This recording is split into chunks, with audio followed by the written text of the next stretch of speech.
কোম্পানির শ্রমিক নির্যাতন নীতি বন্ধ করুক। কোম্পানিয়ে ভারতের শ্রম আইন মানি লবই লাগিব।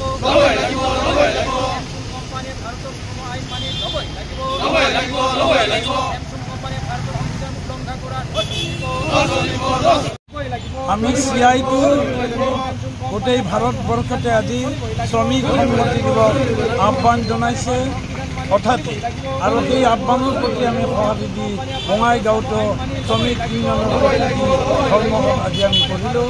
কাৰণটো এটাই যে বিদেশী বহুজাতিক কোম্পানী ছেমছাং কোম্পানী দক্ষিণ কোৰিয়াৰ কোম্পানীয়ে চেন্নাইৰ পেৰাম্বুৰত তেওঁলোকে যিটো কোম্পানী আছে এই কোম্পানীত 1450 গৰাকী শ্ৰমিকক তেওঁলোকে অকস্মাতে ইউনিয়ন কৰাৰ অপৰাধত কামৰ পৰা নিলম্বন কৰিছে আৰু লগতে তেওঁলোকে প্ৰশাসনক যোগেদি আমাৰ সেই শ্ৰমিকবিলাকক গ্ৰেপ্তাৰ কৰিছে।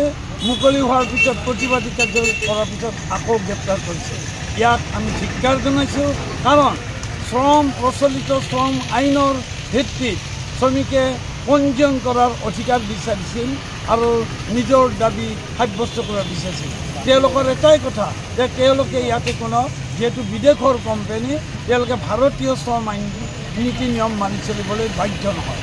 আমি ইয়াক ধিক্কাৰ দিছোঁ।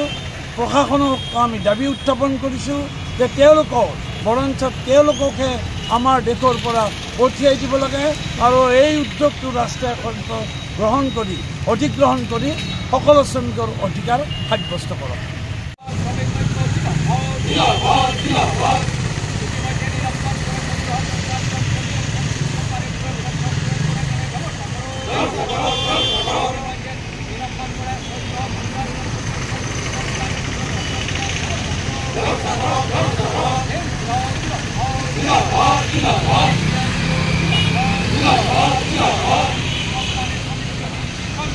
বন্ধ কৰক